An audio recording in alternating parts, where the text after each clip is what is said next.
Hello students, it is standard 7th and today we are going to study your grammar mode.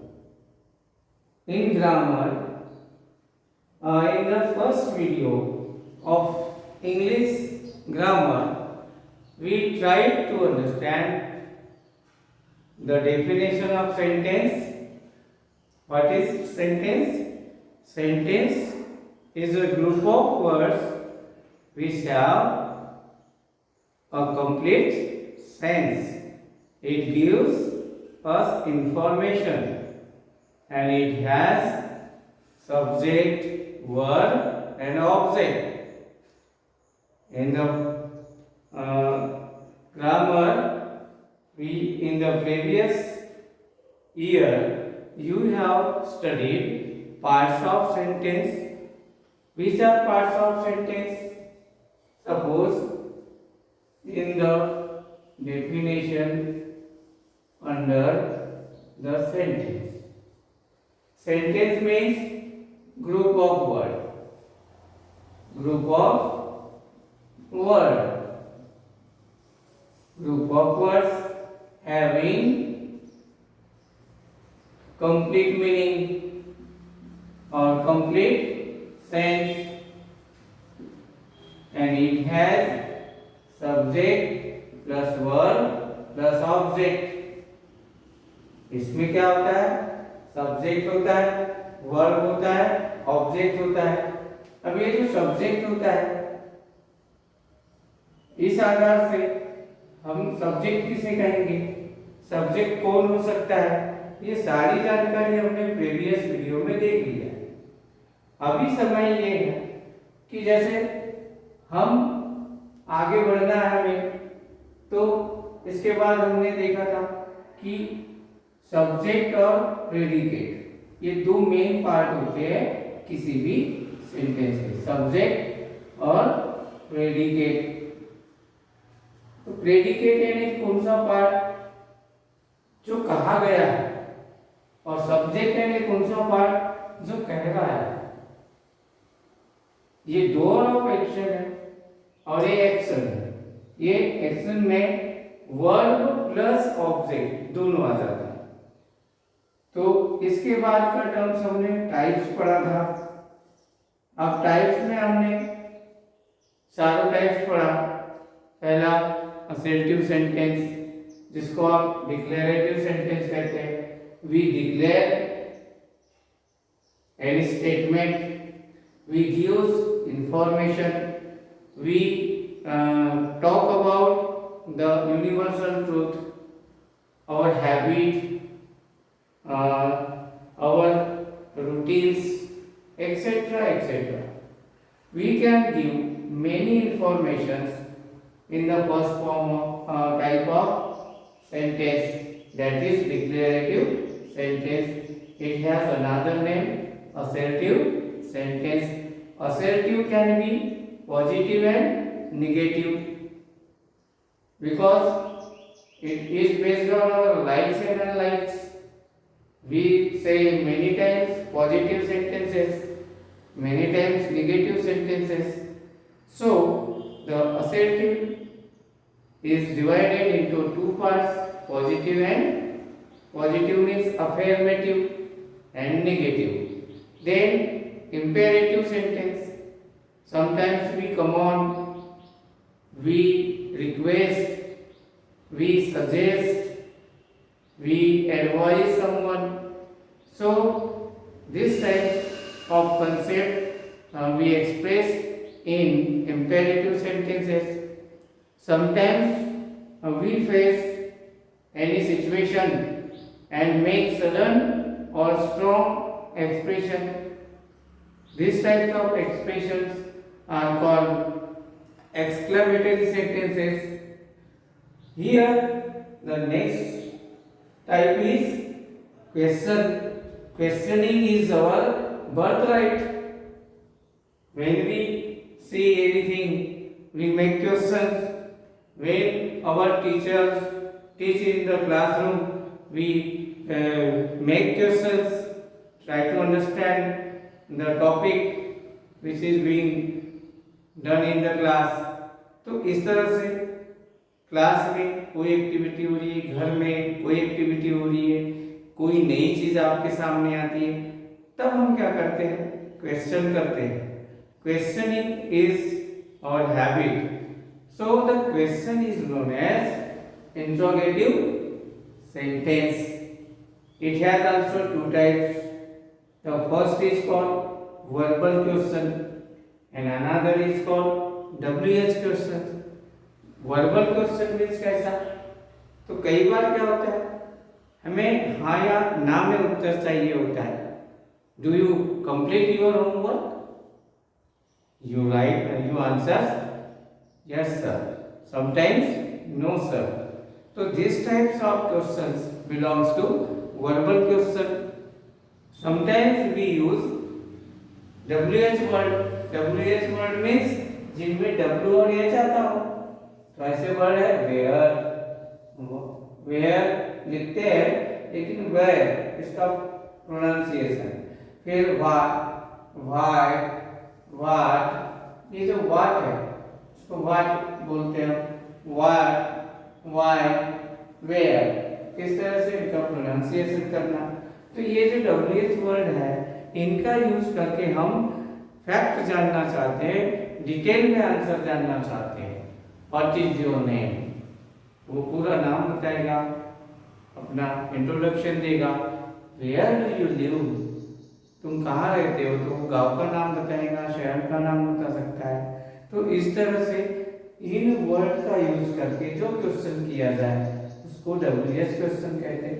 तो ये sentence. इसके बाद हमने देखना है कि कई बार जो एक्सक्लेमेटरी सेंटेंस होता है उसमें कई ऐसे वर्ड्स आते हैं जो हमें समझना जरूरी है, क्योंकि अगर हमें समझ आएगा तो हम सरल एक्सप्रेशंस व्यक्त करते समय इनका इस्तेमाल करेंगे।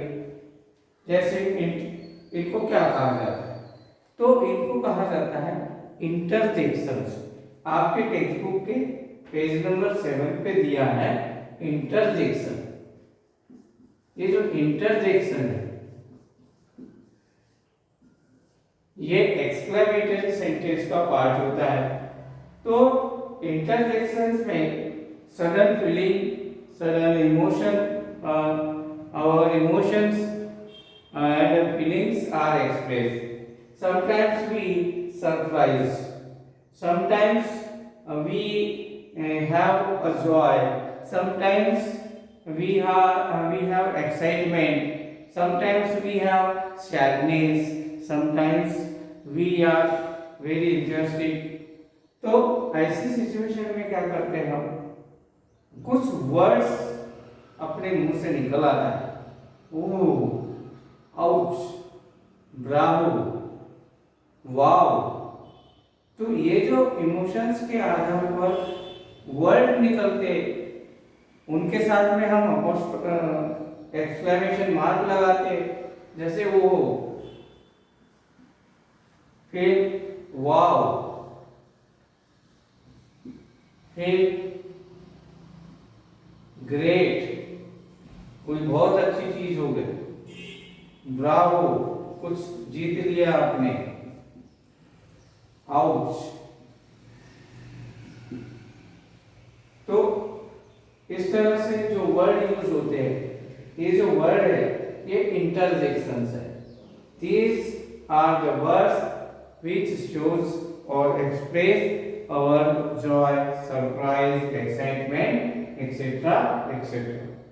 So using these words you have to complete exercise F and G in the workbook.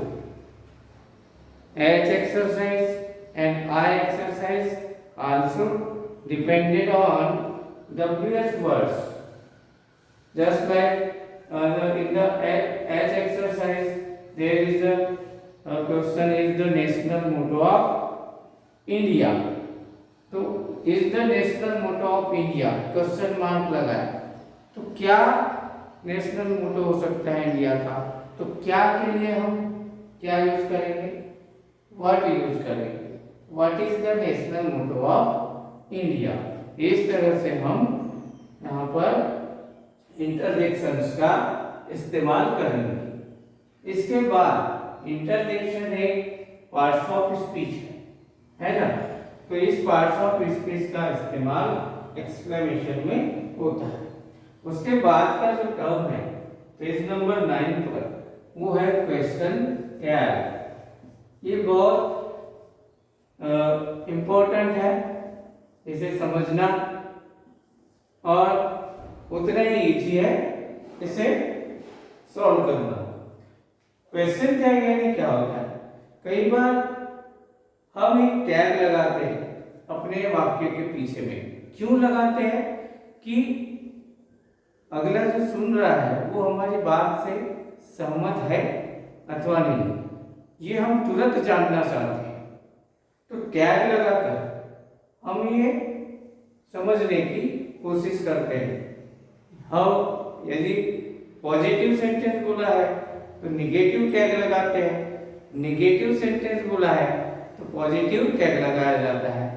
तो कई बार होता है कि इंग्लिश में बोला जाता है, जैसे it's a lovely day, isn't it, ये टैग लगाया है, कितना अच्छा दिन है कि नहीं, हिंदी में हम है कि नहीं, ऐसा टैग लगाकर अपनी बात को सिद्ध करने की कोशिश करते हैं। तो हम क्या एक्सपेक्ट करते हैं इससे कि सामने वाला व्यक्ति हमारी बात से एग्री हो जाए, बस, इससे ज्यादा क्वेश्चन टैग का उद्देश्य होता नहीं। पर जब हम इसको यूज करेंगे तो इसमें हम करते क्या है, तो जो दिया गया सेंटेंस होता है, जैसे एग्जांपल लेते हैं, इट्स अ लवली डे। अब ये एक कंप्लीट सेंटेंस है, पर जब हम इसको बोलते हैं इट्स अ लवली डे, हमें शक हो जाता है, तब हम बोल देंगे, क्या बोलेंगे, ये जो इट्स दिया हुआ है, तो यहां पर हम टैग लगा देंगे, फुल स्टॉप को कॉमा दिखाना है, और फिर क्या करेंगे, ये जो है ये अफर्मेटिव है, पॉजिटिव है, तो इसका निगेटिव टैग लगाएंगे। तो जो इट्स लिखा था है ना, तो इसके पहले हमको सबसे पहले ये समझना होगा कि दिया गया जो वाक्य है कौन से टेंस में है, और टेंस हमें आता है और नहीं आता तो हमें कोशिश करना चाहिए कि इसको सब्जेक्ट, वर्ब और ऑब्जेक्ट में समझने की कोशिश करें कि ये सब्जेक्ट कौन सा होगा भाई इसमें, फिर ऑब्जेक्ट कौन सा होगा, फिर वर्ब क्या है, और वर्ब यदि हमें समझ आया तो हमें वाक्य में दिया गया टेंस समझ आएगा। इट्स बोला जाता है तो इट्स का मतलब क्या होता है, इट इज होता है, इट्स का मतलब इट इज हो गया, it is a lovely day. तो इट इज जो है तो इसको नहीं है बोलना है, तो इट इज नॉट हो जाएगा, अगर नहीं है बोला हमने तो इट इज नॉट हो गया। लेकिन जब इसको हम टैग लगाएंगे, टैग में यूज करेंगे, तो ये जो हमने प्रोनाउन यूज किया है ये सबसे लास्ट में लिखेंगे, और पहले हम क्या लिखेंगे, वर्ब लिखेंगे। तो यहाँ पे इज है, और फिर नॉट लिखना है तो इजंट लिखेंगे। यहाँ पर इज नॉट नहीं लिखना है, हमें शॉर्ट फॉर्म लिखना है, तो क्या लिखेंगे, इजंट, और फिर प्रोनाउन लिखना है और टैग लगाना है क्वेश्चन मार्क देकर। तो अब क्या बन गया sentence, it's a lovely day, isn't it. उसी तरह और भी आप बना सकते हैं, the show hasn't begin yet, यहां पर दिया है दूसरा सेंटेंस, द शो हैजंट, यहां पे ऑलरेडी निगेटिव सेंटेंस दिया हुआ है, हैजंट बिगन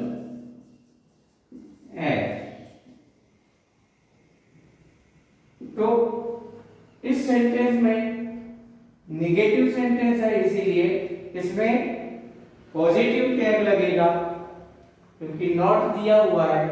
इसमें भी हमें हेल्पिंग वर्ब पहचानना चाहिए। हेल्पिंग वर्ब अगर हमने पहचान लिया तो हम टैग आसानी से लगा सकते हैं।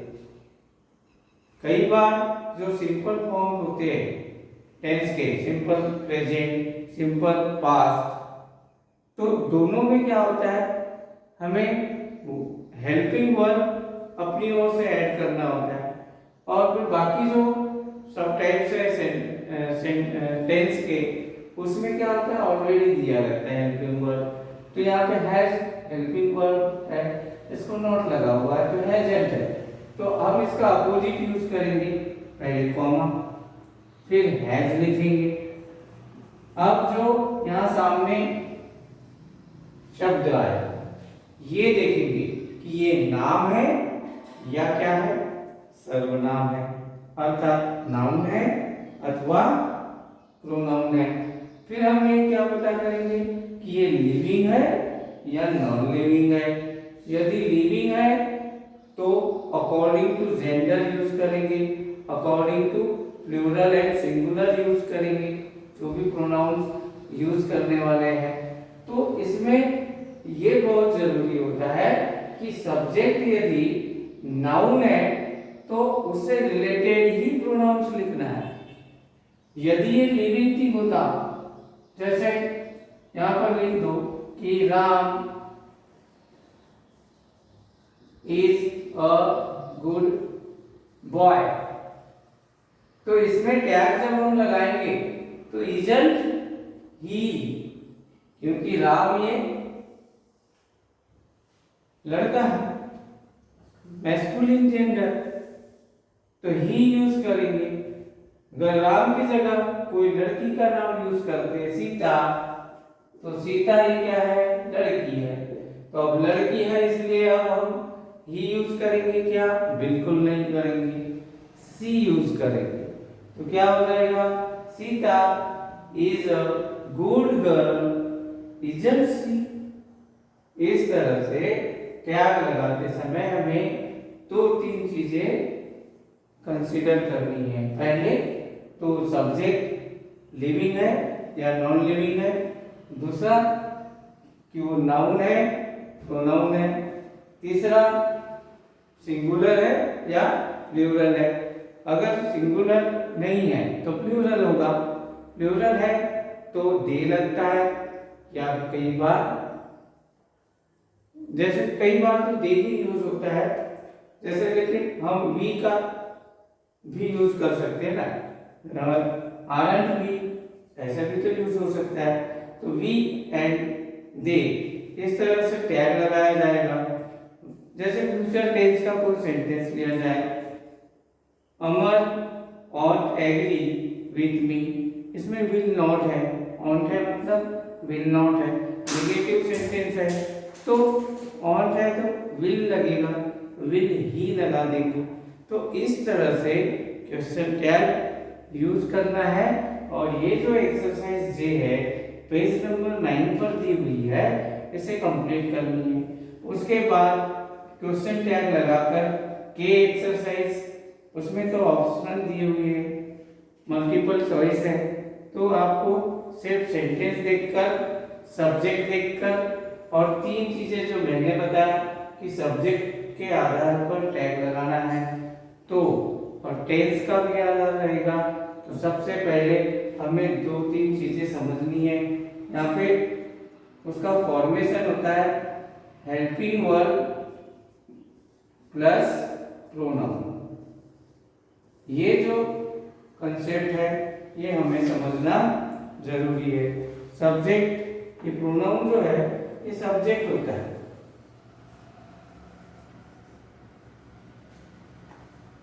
तो इस तरह से हेल्प एंड एक्सरसाइज कंप्लीट करनी है और ये लेसन फिर कंप्लीट हो जाता है। इसके ऊपर कोई भी आपको समस्या आती है तो आप व्हाट्सएप पर मुझे सेंड कर दें ताकि मैं उसको आपको सॉल्व करके दे दूं। तो अभी तक यदि तो आप लोगों ने सब्सक्राइब नहीं किया होगा चैनल, तो उसे सब्सक्राइब करें, लाइक करें, है कि नहीं? ऑनलाइन भी कर सकते हो। हाँ, तो इसमें हमें पता तो चलेगा, है ना? तो क्वेश्चन टैग बिल्कुल समझ आ गया होगा ऐसा लगता है। यहाँ पे ये कंप्लीट करना है। ओके।